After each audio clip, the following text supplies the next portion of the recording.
Hello বন্ধুরা। আজকে আমরা চলেছি লখনৌর খুব কাছে একটা ন্যাশনাল পার্কে, যেটার নাম দুধওয়া ন্যাশনাল পার্ক। বন্ধুরা, লখনৌতে ঘুরতে এসে হাতে যদি বাড়তি দুদিন সময় থাকে তাহলে এই ভিডিওটা তোমাদের জন্য। গুগল দেখালো লখনৌ থেকে দুধওয়া ন্যাশনাল পার্ক প্রায় 200 কিলোমিটার এবং সময় লাগবে গাড়িতে 4.5 ঘন্টা। আজ 7ই ফেব্রুয়ারি 2026 এবং আমরা বিকেল 4টে নাগাদ রওনা দিলাম দুধওয়া ন্যাশনাল পার্কের উদ্দেশ্যে। রাস্তা তো খুবই সুন্দর, দুদিকে শুধু আখের ক্ষেত আর সর্ষের ক্ষেত, আর রাস্তায় মাঝে মাঝে দেখা মিলছে বোঝাই করা আখের গাড়ি। সুন্দর মসৃণ রাস্তা দিয়ে গাড়ি চলল একটানা এবং তার মধ্যেই সন্ধে নেমে এলো। পথ শুধু আলোকিত গাড়ির হেডলাইটে। আর বলতে বলতেই আমাদের পথ আটকালো এই আখের গাড়ি বোঝাই গাড়িটা। তারপর যাই হোক আবার পথ চলা শুরু হলো এবং এই বোর্ডটা দেখে বুঝতে পারলাম আমরা প্রায় এসেই গেছি। তখন বাজে প্রায় রাত্রির 8:30 এবং আমরা চলে এসেছি আমাদের হোটেলে, যেটার নাম টাইগার ডেন। এবার আমাদের হোটেলে চেক ইন করার পালা, যদিও চেক ইন টাইম এখানে দুপুর 12টা এবং চেক আউট টাইম সকাল 11টা। হোটেলটা তো খুবই সুন্দর এবং চলো রুমটা কেমন পেয়েছিলাম তোমাদের একবার দেখিয়ে দিই। এটা ছিল আমাদের ফ্রন্ট ফেসিং সুইট রুম এবং এই রুমে সব ধরনেরই অ্যামিনিটিস ছিল। এই রুমের যেটা বাড়তি পাওনা সেটা হলো এই রুমের সাথে একটা অ্যাটাচড বারান্দা, যেখান থেকে পুরো হোটেলের সামনের ভিউটা পরিষ্কার দেখা যায়। রাত্রের দিকে তো ভালোই ঠান্ডা এবং দেখলাম হোটেলের বাকি বোর্ডার্সরা সেখানে বনফায়ার করছে। আমরাও একটু ফ্রেশ হয়ে বেরিয়ে পড়লাম হোটেলটা একটু ঘুরে দেখার জন্য। এখানে একটা ইনফরমেশন দিয়ে রাখি, আমাদের হোটেলের থেকে ন্যাশনাল পার্কের এন্ট্রি গেটের দূরত্ব মাত্র 3.5 কিলোমিটার এবং আমাদের হোটেলের পর আর দুটো হোটেল আছে এবং তারপর থেকেই শুরু হয়ে যাচ্ছে পুরো ফরেস্ট এরিয়া। আমরা পরের দিন ভোরবেলা সাফারি করব বলে আবার হোটেলের রুমে ফিরে এসে ডিনার সেরে তাড়াতাড়ি শুয়ে পড়লাম। ভোর 6টাও বাজেনি আমরা বেরিয়ে পড়লাম দুধওয়া ন্যাশনাল পার্কের উদ্দেশ্যে, কারণ আমাদের 6:30টার মধ্যে সেখানে পৌঁছাতে হবে। আমি এই ভিডিওটা একটু ডিটেলডেই রাখলাম কারণ তোমরা যারা জঙ্গল ভালোবাসো তারা যাতে এই ভিডিওটা দেখে উপভোগ করতে পারো রাতের জঙ্গল এবং সাফারি কতটা সুন্দর। প্রথম সাফারি শুরু হয় সকাল 7টা থেকে, তবে আমরা পৌঁছে গেছি অনেক আগেই এবং আমাদের জিপ রেডি সেই সাফারি করার জন্য। তবে 6:45 বাজতে না বাজতেই গেট খুলে গেল এবং এক এক করে জিপ তাদের সাফারি শুরু করলো। এখানে সাফারি হয় 3 ঘন্টার, সকাল 7টা থেকে 10টা এবং আবার বেলা 2টো থেকে 5টা অবধি। এখানে গাড়িও দেখলাম দু ধরনের, এমনি সাধারণ জিপসি গাড়ি এবং বেশি লোকেদের জন্য গ্যালারির মতন সিটওয়ালা একটা গাড়ি। আমরা পেয়েছিলাম সেই গ্যালারিওয়ালা সিট দেওয়া গাড়িটা এবং আমাদের ড্রাইভার সাহেবের সঙ্গে উঠলো একজন গাইড।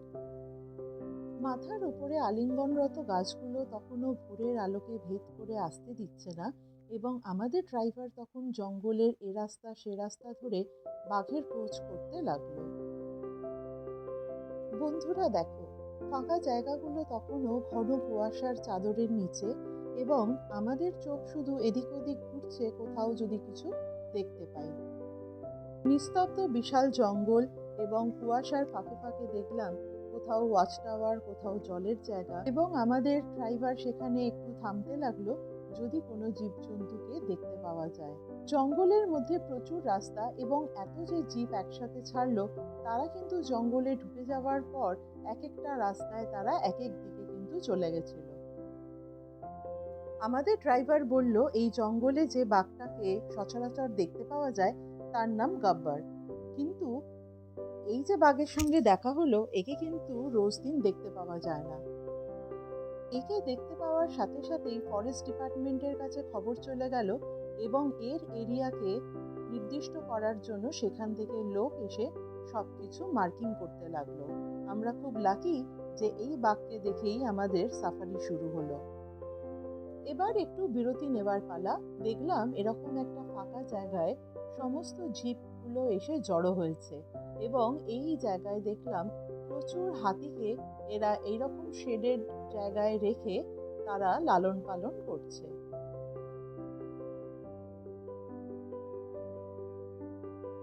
এখানে দেখলাম এলিফ্যান্ট রাইডেরও ব্যবস্থা আছে, যদিও আমরা এলিফ্যান্ট রাইড করিনি। বিরতিতে খেলাম এই গরম চা আর পকোড়া। এই ছিল আমাদের গ্যালারির মতন সিট দেওয়া জিপটা। আবার শুরু হলো আমাদের সেকেন্ড ফেজের সাফারি। জঙ্গলের কনকনে হাওয়া আমাদের বাঘ দেখার আনন্দকে দমাতে পারল না। ড্রাইভারের কাছে খবর এসেছে গাব্বারের দেখা পাওয়া গেছে, তাই চল বসন্তীর মতো সেও গাড়ি ছোটালো। তবে যেতে যেতে দেখা মিলল কিছু হরিণের।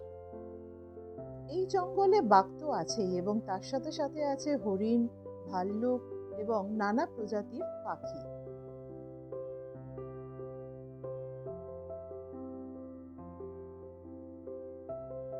আমাদের গাড়ি চলছে তখন হু হু করে, এবং আমরা গাড়ির হ্যান্ডেলকে আঁকড়ে ধরে বসে রয়েছি। তখন মনের মধ্যে একটাই আশা, ইস যদি গাব্বারেরও দেখা পেয়ে যাই। তবে গাব্বার আমাদের নিরাশ করেনি। সাফারির শেষ লগ্নে গাব্বার কিন্তু আমাদের দেখা দিয়েছিল। ওই যে দেখা যাচ্ছে ঝোপঝাড়ের মধ্যে গাব্বার হেঁটে চলে আসছে।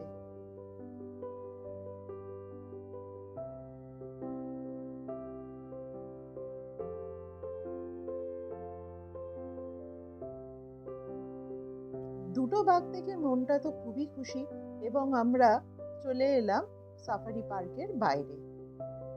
দিনের আলোতে দেখলাম জায়গাটা কিন্তু বেশ সুন্দর। এই সাফারি পার্কের মধ্যেই রয়েছে কার পার্কিং এরিয়া, এবং এখানে এসে দেখি আমাদের গাড়ির ওপর বসে আছে একটা বাঁদর।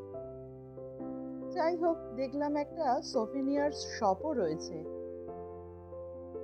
সাফারি করার পর হোটেলে ফিরে যাব এমন সময় এখান থেকেই জানতে পারলাম নেপাল বর্ডার এখান থেকে মাত্র 25 কিলোমিটার। তাই ঠিক করলাম এখান থেকে বেরিয়ে হোটেলে পৌঁছে ব্রেকফাস্ট সেরে আমরা নেপাল বর্ডারটা একটু ঘুরে দেখে আসব। এটা দুধওয়া ন্যাশনাল পার্কের মেন এন্ট্রি গেট, আর এই গেটকে ডান দিকে ফেলে রেখে বাঁদিক দিয়ে সোজা চলে গেলেই হলো নেপাল বর্ডার। চললাম এবার হোটেলের দিকে, একটু ফ্রেশ হয়ে ব্রেকফাস্ট সেরে আবার আমরা বেরোবো। এই হোটেলে আমাদের ব্রেকফাস্ট ছিল কমপ্লিমেন্টারি।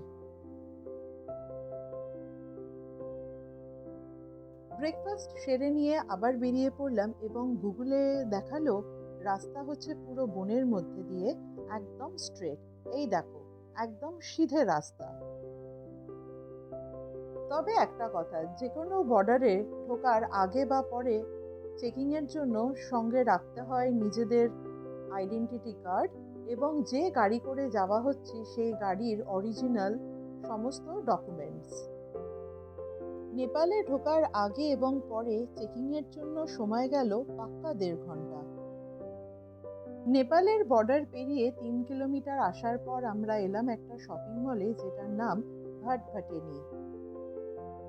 নেপালে ঢোকার পরে দেখলাম মোবাইলে নেটওয়ার্ক চলছে না, এবং ইন্ডিয়ান কারেন্সি বা ডেবিট কার্ড কাজ করছে না, একমাত্র সেখানে চলছে ক্রেডিট কার্ড। আমরা একটু শপিং মলটা ঘুরে দেখলাম, এবং নিচে এসে আমরা লাঞ্চে খেলাম মোমো এবং একটা মিল্কশেক। জঙ্গলের মধ্যে দিয়ে ফিরতে হবে বলে আমরা বেরিয়ে এলাম, এবং মোমো খেয়ে চেঞ্জে পেলাম এই নেপালি কারেন্সিটা। পরের দিন সকালবেলা অর্থাৎ 9 তারিখে আমরা ব্রেকফাস্ট সেরে নিয়ে চেক আউট করার আগে হোটেলের ছাদে গিয়ে দেখতে লাগলাম আশেপাশের জায়গাটা।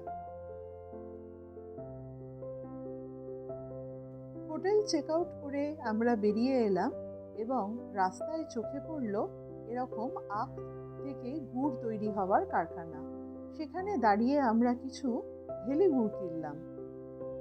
বন্ধুরা, তোমরা কিন্তু অবশ্যই জানিও তোমাদের ভিডিওটা কেমন লাগলো, এবং চ্যানেলটাকে কিন্তু অবশ্যই সাবস্ক্রাইব করো এরকম আরও ভিডিও দেখার জন্য। Thank you.